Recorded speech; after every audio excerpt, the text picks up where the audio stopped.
बिस्मिल्लाहिर्रहमानिर्रहीम। अस्सलामु अलैकुम। My name is Mohammad Bilal. आज हम जो टॉपिक डिस्कस करने जा रहे हैं वो है air pollution monitoring and sampling, कि एयर पोल्यूशन को मॉनिटर कैसे किया जाएगा और उससे अगर सैंपल कलेक्ट करना है तो वो सैंपल कैसे कलेक्ट किया जाएगा।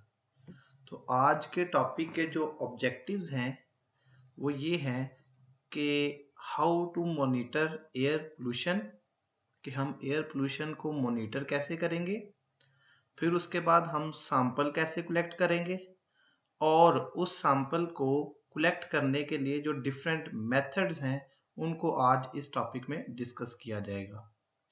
तो आइए देखते हैं एयर पोल्यूशन मॉनिटरिंग क्या है, किस तरीके से एयर पोल्यूशन मॉनिटरिंग की जाती है। तो एयर पोल्यूशन मॉनिटरिंग की अगर टाइप्स देखेंगे तो हमारे पास दो टाइप्स आती हैं। एक है एम्बिएंट मॉनिटरिंग। एम्बिएंट मॉनिटरिंग कहते हैं उस एयर की मॉनिटरिंग जिस जगह पे हम मौजूद हैं, हमारे इर्द गिर्द जितनी भी एयर है उसको एम्बिएंट एयर कहेंगे। अगर उस एयर का एनालिसिस किया जाए तो उस एयर की मॉनिटरिंग की जाए तो ऐसी मॉनिटरिंग को हम कहेंगे एम्बिएंट मॉनिटरिंग। एम्बिएंट मॉनिटरिंग क्या है? Determination of air pollution in ambient air. ऐसी एयर जो हमारे इर्द गिर्द मौजूद है उसका अगर उसकी पोल्यूशन को डिटरमिन किया जाए तो ऐसी डिटर्मिनेशन जो है वो क्या कहलाती है? Ambient monitoring. It assesses the quality of air where we breathe. ये वो एयर के बारे में, उस एयर की क्वालिटी के बारे में हमें बताएगी जहां पे हम सांस ले रहे हैं। तो जिस एरिया में हम मौजूद हैं, हमारे इर्द गिर्द मौजूद एयर की अगर मॉनिटरिंग की जा रही है तो ऐसी मॉनिटरिंग को हम कहते हैं एम्बिएंट मॉनिटरिंग। दूसरी जो टाइप है एयर पोल्यूशन मॉनिटरिंग की वो है सोर्स मॉनिटरिंग। सोर्स मॉनिटरिंग का मतलब है कि जिस जगह से, जिस सोर्स से पोल्यूशन आ रही है या पोल्यूशन बन रही है, पोल्यूशन हो रही है, उस सोर्स वाली एरिया को डिस्कस किया जाए, उस सोर्स वाले एरिया को मॉनिटर किया जाए। तो ऐसी मॉनिटरिंग को हम कहते हैं source monitoring. Determination of concentration in industrial gases और मोटर व्हीकल एग्जॉस्ट। तो इंडस्ट्रियल गैसेस जो हैं वो भी सोर्स है एयर पोल्यूशन का, इंडस्ट्रीज जितनी भी हैं। मोटर व्हीकल्स जो हैं वो भी सारी की सारी सोर्सेज हैं। तो अगर सोर्सेज जहां पे एयर पोल्यूशन हो रही है, जिनके जरिए एयर पोल्यूशन हो रही है, उन सोर्सेज की एयर को मॉनिटर किया जाए तो ऐसी मॉनिटरिंग को हम कहते हैं सोर्स मॉनिटरिंग। अब जो डिफरेंट टाइप्स के एयर पोल्यूटेंट्स हैं उनको स्टडी करने के लिए, मॉनिटर करने के लिए डिफरेंट टाइप्स के इंस्ट्रूमेंट्स को यूज किया जाता है। यहाँ पे हम इंस्ट्रूमेंट्स की डिटेल में नहीं जाएंगे, ये इंस्ट्रूमेंट जो है आप एनालिटिकल केमिस्ट्री में जरूर पढ़ेंगे, लेकिन यहाँ पे हम इंस्ट्रूमेंट की बजाय हम जस्ट पोल्यूटेंट्स की बात करेंगे कि ये पोल्यूटेंट्स को अगर मॉनिटर करना हो, डिटरमिन करना हो कि कितनी मिकदार में ये पोल्यूटेंट्स एयर में मौजूद हैं, तो हम कौन सी टेक्निक्स यूज कर सकते हैं। हम यहाँ पर उस टेक्निक का नाम इस्तेमाल करेंगे, उस टेक्निक के नेम को यूज करेंगे। फॉर एग्जाम्पल, अगर हमें देखना है कि कार्बन मोनोऑक्साइड कितनी है एयर के अंदर जो कि एयर पोल्यूटेंट है, तो इसके लिए हम जो टेक्निक यूज करते हैं वो है नॉन डिस्पर्सिव इंफ्रारेड स्पेक्ट्रोस्कोपी। अगर ओजोन लेयर की कंसंट्रेशन फाइंड करनी है हमारे इर्द गिर्द मौजूद एयर में जो कि एक एयर पोल्यूटेंट है, तो इसके लिए जो हम टेक्निक यूज करेंगे वो होगी UV absorption spectroscopy. UV mean ultraviolet absorption spectroscopy. इसमें जो रेडिएशंस यूज की जाती हैं वो अल्ट्रा वायलेट रेडिएशंस यूज की जाती हैं। सल्फर डाइऑक्साइड की कंसंट्रेशन अगर हमने फाइंड करनी है तो हमें जो टेक्निक यूज करनी है वो है यूवी फ्लोरेसेंस स्पेक्ट्रोस्कोपी। और अगर हमें फाइंड आउट करने हैं नाइट्रोजन के ऑक्साइड्स तो हमें केमिल्यूमिनेसेंस एक टेक्निक है जिसको यूज करके हम नाइट्रोजन के ऑक्साइड्स की कंसंट्रेशन इन्वायरमेंट के अंदर, एयर के अंदर फाइंड कर सकते हैं। तो ये वो सारी चीजें हैं जो हमने लास्ट लेक्चर में डिस्कस की थी कि ये किस किस तरह से आ रही हैं, ये कौन कौन सी सोर्सेज के जरिए आ रही हैं और इनके इफेक्ट क्या हैं। इनको अगर डिटरमिन करना है, एयर की मॉनिटरिंग करनी है हमने, तो ये डिफरेंट टाइप की स्पेक्ट्रोस्कोपी और ल्यूमिनेसेंस की टेक्निक्स को यूज करके हम फाइंड आउट कर सकते हैं। एयर सैंपलिंग की अगर बात की जाए तो एयर सैंपलिंग जो है वो एज कंपेयर टू सॉलिड और लिक्विड सैंपलिंग से थोड़ी सी मुश्किल है, इसी वजह से ये महंगी भी है। एयर सैंपलिंग थोड़ी सी डिफिकल्ट होने की वजह से महंगी भी है। इसके लिए जो इंस्ट्रूमेंट्स यूज किए जाएंगे, जो टेक्निक्स यूज की जाएंगी, वो थोड़ी सी एक्सपेंसिव होंगी। इसी वजह से एयर सैंपलिंग के लिए जो टेक्निक्स, जो इंस्ट्रूमेंट्स होते हैं, वो मोस्टली लैब्स के अंदर अवेलेबल नहीं होते, खास तौर पे वो लैब्स के अंदर जो स्टूडेंट्स के लिए बनाई गई हैं। तो उन लैब्स के अंदर इतने महंगे इंस्ट्रूमेंट्स अवेलेबल नहीं होते। तो इसके लिए अगर हमें लैब के अंदर या किसी ऐसे एरिया में एयर सैंपलिंग करनी है जहां पे हमारे पास जो फंड है वो कम है, पैसे कम है, तो उसके लिए हम कुछ स्पेसिफिक कॉन्स्टिट्यूएंट को कंसीडर करेंगे, उनकी डिटर्मिनेशन करेंगे। लेकिन इसके लिए हम जो तरीकाकार इस्तेमाल करेंगे एनालिसिस के लिए वो इनएक्सपेंसिव मेथड होगा, जिसको हम लेबोरेटरी में कर सकेंगे। इनएक्सपेंसिव मीन्स कि वो थोड़ा सा सस्ता होगा। तो कोई हम ये डिफरेंट तरीकाकार है, हम आगे जाके पढ़ेंगे डिफरेंट मेथड्स एयर सैंपलिंग के। तो हम ऐसा तरीकाकार ढूंढेंगे जिससे हमारा एनालिसिस भी हो जाए और हमारा एक्सपेंस भी बहुत ज्यादा ना आए। तो आए देखते हैं, नेक्स्ट हम मूव करते हैं एयर सैंपलिंग के लिए यूज होने वाली डिफरेंट टेक्निक्स के बारे में। तो सबसे पहली जो टेक्निक है वो है एब्जॉर्प्शन ट्रेन। एब्जॉर्प्शन ट्रेन एक इंस्ट्रूमेंट का नाम है। ये ऐसा इंस्ट्रूमेंट है जो यूज होता है एयर सैंपल कलेक्ट करने के लिए। इसमें क्या किया जाता है, इसमें जो पोल्यूटेंट हमने मेजर करना होता है उसको एक खास रिएजेंट सॉल्यूशन के अंदर एब्जॉर्ब करवाया जाता है। जिस पोल्यूटेंट गैस का हमने एनालिसिस करना है उस पोल्यूटेंट गैस को रिएजेंट सॉल्यूशन के अंदर एब्जॉर्ब करवाया जाएगा। अब ये रिएजेंट सॉल्यूशन जो है डिफरेंट गैसेस के लिए अवेलेबल है हमारे पास। फॉर एग्जांपल, अगर हमें चाहिए sulphur dioxide, nitrogen dioxide, ammonia, ozone, chlorine, HCl, H2S, formaldehyde, इनके लिए अगर कोई रिएजेंट हमें चाहिए, रिएजेंट सॉल्यूशन चाहिए, तो इजीली अवेलेबल है। अब फॉर एग्जांपल इनमें से कोई भी हम किसी का भी एनालिसिस करना चाहते हैं तो स्पेसिफिक रिएजेंट सॉल्यूशन हम गेन करेंगे। उसमें स्पेसिफिक गैस को, फॉर एग्जांपल हम सल्फर डाइऑक्साइड को एनालिसिस करना चाहते हैं तो सल्फर डाइऑक्साइड को उस स्पेसिफिक रिएजेंट सॉल्यूशन में एब्जॉर्ब करेंगे और एब्जॉर्ब करने के बाद उसका लेबोरेटरी में एनालिसिस कर लेंगे। तो जब सबसे पहला काम क्या किया जाता है, स्पेसिफिक रिएजेंट सॉल्यूशन में पोल्यूटेंट गैस को एब्जॉर्ब करवाया जाता है।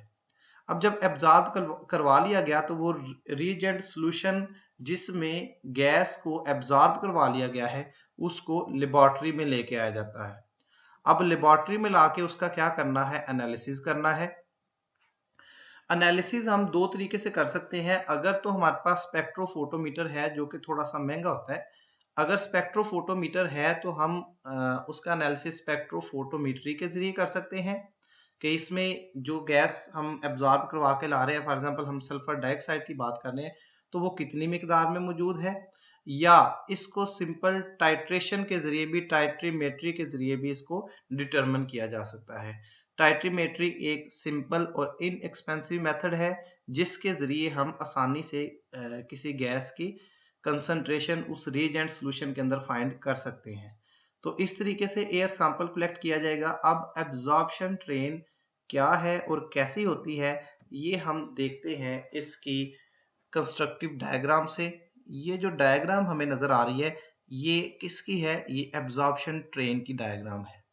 इसको डिस्कस करते हैं। तो सबसे लेफ्ट साइड पे जहां से एयर सैंपल ने एंटर होना होता है वहां पे इन्वर्टेड फनल मौजूद है।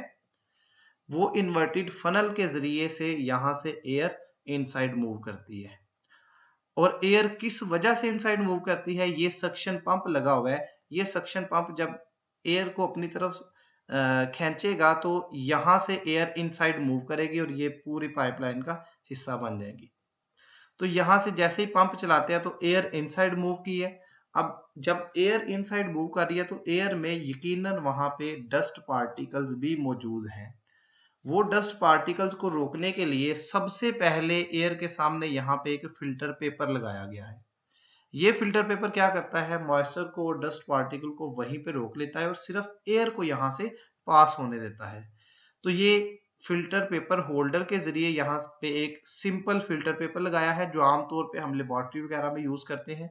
इसका काम सिर्फ क्या है, इसका काम है कि एयर में आने वाले जितने भी गैसेस के अलावा पार्टिकल्स हैं उनको यहीं पे रोक ले और जस्ट एयर को यहाँ से पास होने दे।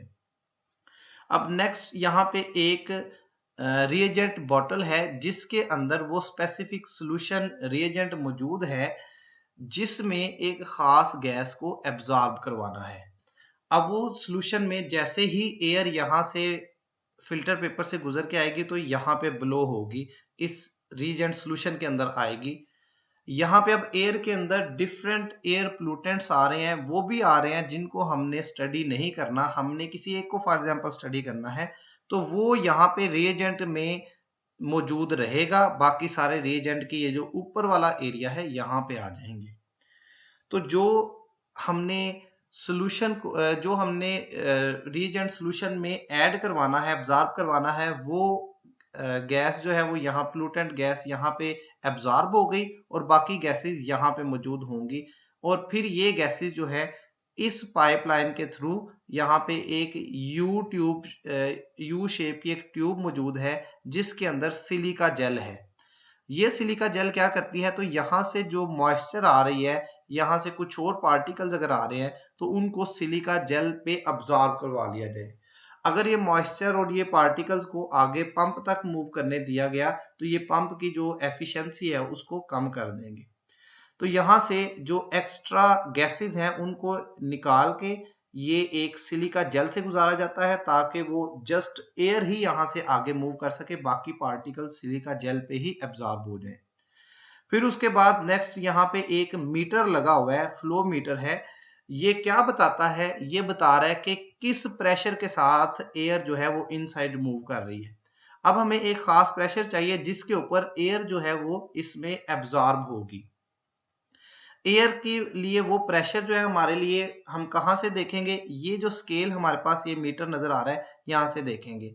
अब अगर हमारे पास प्रेशर ज्यादा है, प्रेशर हमें कम करना है तो रेगुलेटर लगा हुआ है, उसके जरिए हम प्रेशर को इस पंप पे से डाउन कर सकते हैं। फिर अगर प्रेशर कम है, ज्यादा करना है तो इसी पंप के जरिए हम प्रेशर ज्यादा कर सकते हैं।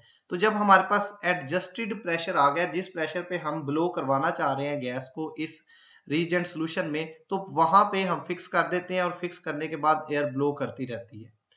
जब एयर ब्लो करती रहेगी यहाँ पे ये प्रोसेस और एयर जो है उसका जो कॉन्स्टिट्यूएंट हमने निकालना है उस कॉन्स्टिट्यूएंट या वो कॉन्स्टिट्यूएंट यहाँ पे एब्जॉर्ब होता रहेगा और बाकी कॉन्स्टिट्यूएंट जो है यहाँ से आगे मूव करते रहेंगे। तो ये एक डायग्राम है एब्जॉर्प्शन ट्रेन की, कि एब्जॉर्प्शन ट्रेन जो है वो किस तरीके से वर्क करती है। तो एब्जॉर्प्शन ट्रेन में हमने देखा कि जिस कॉन्स्टिट्यूएंट को एयर में डिफरेंट किस्म के एयर पोल्यूटेंट्स हैं जिसको हमने जिसका एनालिसिस करना है उसको यहाँ पे एब्जॉर्ब करवा लिया, बाकियों को आगे मूव करवा दिया। और जब ये एब्जॉर्बेंस एक खास हद तक हमने करवा ली है तो उसके बाद हम इस ट्यूब को लेके लेबोरेटरी में ले जाएंगे और लेबोरेटरी में पहले हमने ये सारे का सारा अपरेटस उस फील्ड में सेट किया है, उस जगह पे सेट किया है जिस एयर का हमने एनालिसिस करना है। फिर बाद में हम क्या करेंगे, यहाँ पे इस ट्यूब को लेबोरेटरी में ले जाएंगे और वहां पे टाइट्रीमेट्रिकली या स्पेक्ट्रोफोटोमेट्री को यूज करते हुए हम इसका एनालिसिस कर सकेंगे। लेकिन इस जो मेथड है, इस मेथड की कुछ लिमिटेशंस हैं और वो लिमिटेशंस क्या है कि ये जो एब्जॉर्प्शन ट्रेन के जरिए सैंपल कलेक्ट किया जाता है इसमें सैंपलिंग टाइम जो है वो बहुत ज्यादा रिक्वायर्ड है। ऑलमोस्ट 24 आवर्स चाहिए हमें एक सैंपल कलेक्ट करने के लिए, एक फील्ड में से, एक एयर में से। एक बात, एक वजह होगी, एक लिमिटेशन होगी। दूसरी लिमिटेशन क्या है कि यहाँ पे जब हम गैस को एब्जॉर्ब करवा रहे हैं, एक स्पेसिफिक पोल्यूटेंट गैस को एब्जॉर्ब करवा रहे हैं, तो उसके साथ साथ कुछ ऐसी गैसेस भी वहां पे एब्जॉर्ब हो जाएंगी जिनकी हमें जरूरत नहीं है या जिनका एनालिसिस हमने नहीं करना। तो वो यकीनन वहां पे जब एब्जॉर्ब होंगी तो वो उसकी रिजल्ट में इफेक्ट क्रिएट करेंगी, रिजल्ट हमें प्रॉपरली एग्जैक्टली एक्यूरेट रिजल्ट हमें नहीं मिल पाएंगे। तो नॉन टारगेटेड गैसेस भी उसका हिस्सा बन जाती हैं जिसका हमने एनालिसिस करना है। तो ये कुछ लिमिटेशंस हैं एब्जॉर्प्शन ट्रेन सैम्पलिंग की, कि किस तरीके से हम एब्जॉर्प्शन ट्रेन सैम्पलिंग कर सकते हैं और उससे क्या क्या हमें फायदे हैं और क्या क्या नुकसान है। अब नेक्स्ट जो मेथड हम यूज करते हैं वो है इम्प्रेग्नेटेड फिल्टर। इम्प्रेग्नेटेड फिल्टर क्या है? इससे पिछले हमने मेथड में क्या किया, जो रिएजेंट सॉल्यूशन था उसको हमने एक बॉटल के अंदर रखा। यहाँ पे हम रिएजेंट सॉल्यूशन जो है वो एक बॉटल के अंदर नहीं रखते, बल्कि हम फिल्टर पेपर के ऊपर ही लगा देते हैं। तो यहाँ पे दो फिल्टर पेपर यूज होंगे। जैसे अगर इस ट्रेन में देखा जाए, एब्जॉर्प्शन ट्रेन में, तो एक फिल्टर पेपर सिंपल यूज हो रहा है जो डस्ट पार्टिकल को रोक रहा है। तो ये जब एयर यहां से गुजर के डस्ट पार्टिकल यहाँ पे सेपरेट हो गए तो आगे एक और फिल्टर पेपर एडजस्ट किया जाएगा जहां से, जिसके ऊपर रिएजेंट सॉल्यूशन लगा हुआ है। अब एयर को डायरेक्टली उसमें से पास करवाया जाएगा और ये वाली चीजें, ये बॉटल, ये यूट्यूब में सिलिका जेल और ये मीटर वगैरह वहां पे मौजूद नहीं होंगे। अच्छा जी, a filter is impregnated with a reagent solution. अब फिल्टर पेपर को हमने वहां पे रिएजेंट सॉल्यूशन उसके ऊपर ऐड कर दिया। Air is first sucked through a filter to remove the aerosol particle. पहले एयर को एक सादे फिल्टर पेपर से गुजारा है ताकि वहां पे जो अनडिजायर्ड पार्टिकल्स आ रहे हैं उनको रोका जा सके। फिर एयर को दूसरे फिल्टर पेपर जिसके ऊपर रिएजेंट मौजूद है उसमें से गुजारा जाएगा। जब एक खास हद तक हमने एयर को उसमें से ब्लो करवा लिया, पास करवा लिया, तो फिर उस फिल्टर पेपर को हम लेबोरेटरी में ले जाते हैं और फिर उससे एनालिसिस करते हैं, जिस भी कंपोनेंट का एनालिसिस करना होता है। जो इम्प्रेग्नेटेड फिल्टर्स है, फिल्टर पेपर्स मौजूद हैं, ये हमारे पास मोस्टली किन गैसेस के लिए अवेलेबल है? सल्फर डाइऑक्साइड के लिए, नाइट्रोजन डाइऑक्साइड के लिए, अमोनिया, H2S, HCl और HNO3। ये ऐसे पोल्यूटेंट्स हैं या एयर कॉन्स्टिट्यूएंट्स हैं जिनके लिए इम्प्रेग्नेटेड फिल्टर मौजूद हैं। इसके कुछ एडवांटेजेस हैं। वो एडवांटेजेस क्या है? इट हैज ग्रेट रिबस्टनेस, मीन्स के ये इतना हसास नहीं है, इसको कैरी करना आसान है, इसको एक जगह से दूसरी जगह ट्रांसपोर्ट करना आसान है। क्यों? क्योंकि ये एक सख्त जो है वो फिल्टर पेपर सख्त जो है अपरेटस है, सख्त इंस्ट्रूमेंट है, इतना हसास नहीं है कि इसको एक जगह से दूसरी जगह लेके जाते हुए कोई टूटने वाली चीज नहीं है। जस्ट एक फनल को यूज किया है, फिल्टर पेपर्स को यूज किया है और सक्शन पंप को यूज किया है, इसके अलावा और कोई चीज नहीं है। तो इसको एक जगह से दूसरी जगह ट्रांसपोर्ट करना इजी है। और ये as compare to absorption train sampling, उसके निस्बत ये थोड़ा सा इनएक्सपेंसिव है, इस पे खर्चा कम आता है। अब इसका एक और फायदा ये है कि इससे हम वेरिएबल सैम्पलिंग कर सकते हैं। अब ये वेरिएबल सैम्पलिंग किस चीज पे डिपेंड करती है?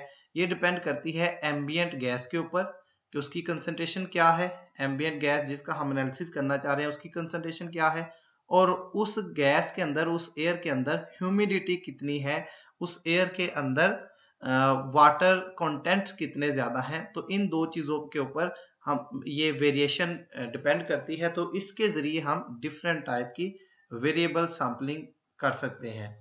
इसकी भी लिमिटेशन ऑलमोस्ट वैसे ही है जैसी हमने एब्जॉर्प्शन ट्रेन में पढ़ी, कि इसके लिए भी हमें टाइम ज्यादा रिक्वायर होगा।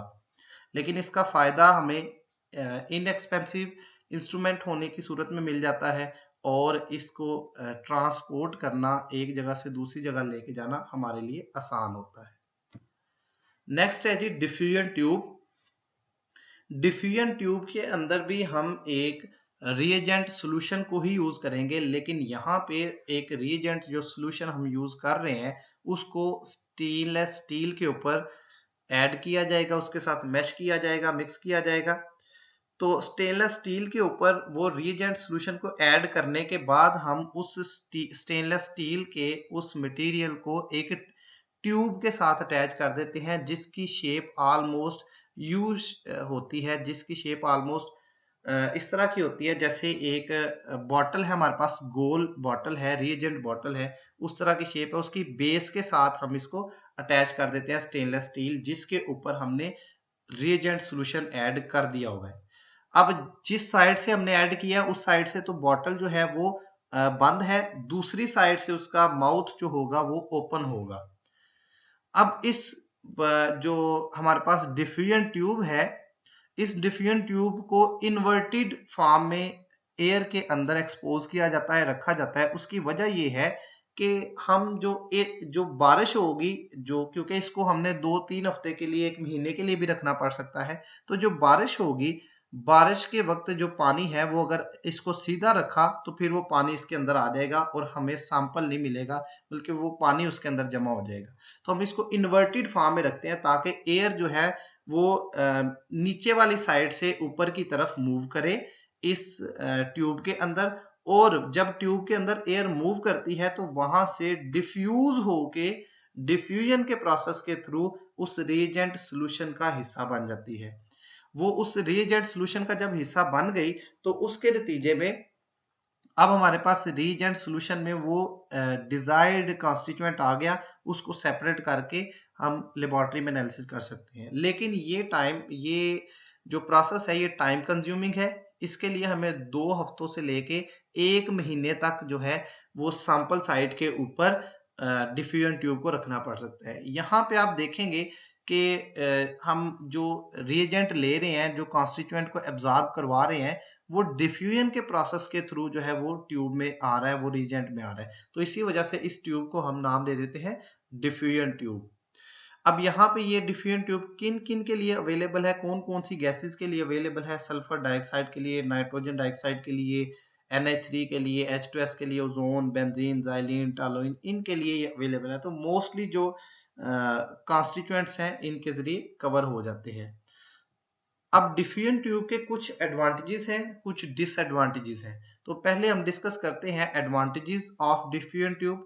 तो पहला ये है कि इसको हम बहुत कम कॉस्ट के जरिए रन कर सकते हैं, बहुत ही कम पैसों के जरिए हम डिफ्यूजन ट्यूब को यूटिलाइज कर सकते हैं एयर मॉनिटरिंग करने के लिए।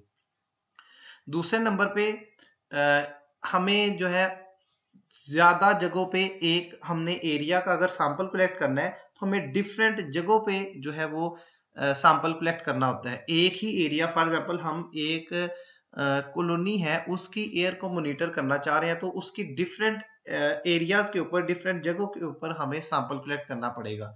तो अगर तो मेथड ज्यादा एक्सपेंसिव होगा तो अगर ऑपरेटर्स, अगर इंस्ट्रूमेंट ज्यादा एक्सपेंसिव है तो इतने ज्यादा ऑपरेटर्स लगाना मुश्किल हो जाएगा। तो ये चूंकि लो कास्ट है, एक जस्ट ग्लास की जो ट्यूब यूज की जाती है, एक स्टेनलेस स्टील मैश यूज किया जाता है, तो बहुत लो कास्ट पे ये मेथड जो है वर्क कर जाता है। तो इस वजह से ये ज्यादा जगहों पे लगाना, ये वाले मेथड को आसान है, डिफ्यूजन ट्यूब को ज्यादा जगहों पे लगाना आसान है। क्यों? क्योंकि ये लो कास्ट मेथड है। इसके अलावा अगर देखें इसके डिसएडवांटेजेस, तो डिसएडवांटेजेस क्या है कि अगर एक ही जगह पे आप सैंपलिंग करते हैं, एक ही एरिया में सैंपलिंग करते हैं, मतलब थोड़े से फासले के साथ आप सैंपलिंग कर रहे हैं, तो उसमें एक्यूरेसी, प्रिसीजन नहीं आएगी। वो वैल्यूज एक दूसरे से डिफरेंट होंगी। जब एक ही जगह पे आपने एक ट्यूब के साथ सैंपल लिया है, उसी जगह पे दूसरी ट्यूब के साथ सैंपल लेंगे तो सैंपल में वेरिएशन बहुत ज्यादा आएगी, और ये वेरिएशन ऑलमोस्ट 10% हो सकती है, और ये 10% बहुत ज्यादा वेरिएशन है जब हम एनालिसिस करते हैं। तो ये कुछ डिसएडवांटेजेस भी हैं। लो कास्ट के साथ साथ हमारे पास इसके कुछ डिसएडवांटेजेस हैं, कुछ एडवांटेजेस हैं। तो ये थी डिफ्यूजन ट्यूब। इसके बाद डिस्कस करते हैं एक और method, solid absorbent. Solid absorbent किस लिए मोस्टली यूज किया जाता है? ये ऑर्गेनिक गैसेस को कलेक्ट करने के लिए, उनके एनालिसिस के लिए यूज किया जाएगा। तो ये कैसा मेथड है जिसमें एक स्टेनलेस स्टील या एक ग्लास ट्यूब के अंदर कुछ एब्जॉर्बेंट को फिक्स कर दिया जाता है और जिस सैंपल को हमने कलेक्ट करना होता है, जिसका एनालिसिस करना होता है, उसको ये ग्लास या स्टेनलेस स्टील में मौजूद जो एब्जॉर्बेंट होते हैं उनमें एब्जॉर्ब करवा के लेबोरेटरी में एनालिसिस किया जाता है। अब ये एब्जॉर्ब करने के लिए मोस्टली क्या यूज किया जाता है, एक्टिवेटेड कार्बन या एक्टिवेटेड चारकोल जिसे हम कहते हैं, इसको मोस्टली यूटिलाइज किया जा सकता है। मॉलिक्यूलर सीव, सिलिका जेल, पोरोपैक, क्रोमोसॉर्ब और टीनेक्स, इनको भी यूटिलाइज किया जा सकता है, लेकिन पोरोपैक, क्रोमोसॉर्ब और टीनेक्स को मोस्टली यूटिलाइज नहीं किया जाता। मोस्टली हम सिलिका जेल या एक्टिवेटेड चारकोल या एक्टिवेटेड कार्बन को ही यूज करते हैं। तो जब हमने एक सैंपल को, इस एयर सैंपल को इसमें से गुजारने के बाद जिस कॉन्स्टिट्यूएंट को एब्जॉर्ब करना था वो एक्टिवेटेड चारकोल में एब्जॉर्ब हो गया, फिर उसको लेबोरेटरी में लाके हम उसका एनालिसिस कर लेते हैं और ये एनालिसिस मोस्टली जो किया जाता है ये गैस क्रोमेटोग्राफी के जरिए किया जाएगा। ये डायग्राम है सॉलिड एब्जॉर्बेंट की। इसमें आप देखें ये जो आपको बाहर वाली कवरिंग नजर आ रही है ये ग्लास ट्यूब भी हो सकती है या स्टेनलेस स्टील की भी हो सकती है। तो एक साइड से हम एयर को मूव करवाएंगे इनसाइड, ये है एक्टिवेटेड चारकोल एब्जॉर्बेंट। तो ये एक्टिवेटेड चारकोल जो है वो डिजायर्ड कॉन्स्टिट्यूएंट्स को एब्जॉर्ब करेगी और बाकी चीज़ों को यहाँ से इवॉल्व कर देगी। तो जब ये एब्जॉर्ब कर लिया एक खास हद तक, तो फिर हम इस एक्टिवेटेड चारकोल को लेके जाते हैं इस पूरी ट्यूब को लेबोरेटरी के अंदर, उसमें से फिर एनालिसिस किया जाता है ये एब्जॉर्बेंट का, एक्टिवेटेड चारकोल का, कि इसमें जो कॉन्स्टिट्यूएंट्स हैं खासतौर पे ऑर्गेनिक कॉन्स्टिट्यूएंट, जो वोलाटाइल ऑर्गेनिक कॉन्स्टिट्यूएंट हैं, वो कितनी मिकदार में और कौन कौन से हैं। इसके बाद जो बड़ा एक जबरदस्त किस्म का मेथड एयर सैंपलिंग के लिए यूज किया जाता है वो है इंडिकेटर ट्यूब। इंडिकेटर ट्यूब को हम गैस डिटेक्टर ट्यूब भी कहते हैं। ये एक ऐसा मेथड है जो साइट पे ही रैपिड टेस्टिंग कर देगा, फौरन से हम इसको यूटिलाइज कर सकते हैं। फौरन से किसी एयर में अगर हमें देखना है किसी कॉन्स्टिट्यूएंट, किसी पोल्यूटेंट के बारे में, तो ये फौरन से रैपिड टेस्टिंग कर सकता है। अब ये किस तरीके से टेस्टिंग करता है, ये विजुअल कलरीमेट्रिक कंपैरिजन मींस के हमारे पास डिफरेंट टाइप के गैसेस डिफरेंट कलर फॉर्मेशन करती हैं, तो हमें पता चल जाता है कि ये कलर इस गैस के लिए है, ये कलर की फॉर्मेशन अगर हुई तो ये वाली गैस होगी। तो हमारे पास एक लिटरेचर मौजूद है कि ये कौन कौन से कलर किस गैस के लिए प्रोवाइड करेगा। तो ये कलर्स को देखते हुए हम वहां पे मौजूद पोल्यूटेंट्स की तादाद और पोल्यूटेंट्स की कंसंट्रेशन को फाइंड कर सकते हैं।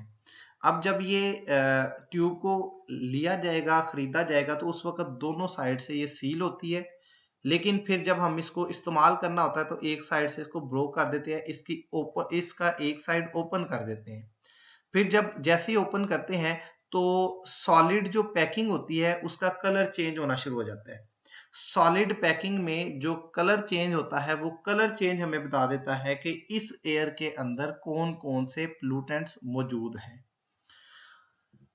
The length of packing which changes color correspond to the concentration। अब ये जो लेंथ ऑफ पैकिंग है, ये कलर चेंज जिसमें आ रहा है, ये डिपेंड करता है किसके ऊपर, कंसंट्रेशन के ऊपर, कि कितनी कंसंट्रेशन में पोल्यूटेंट्स मौजूद हैं। जितनी ज्यादा कंसंट्रेशन होगी, length of packing which changes colour वो ज्यादा होगी। अगर कंसंट्रेशन कम है तो लेंथ भी कम होगी। ये ऑलमोस्ट 300 डिफरेंट गैसेस के लिए हमारे पास ये इंडिकेटर ट्यूब मौजूद है। इसकी डायग्राम से आपको समझ आ जाएगी। ये जो साइड होती है, ये वाली साइड, ये क्लोज होती है जब हम इसको खरीद के लाते हैं।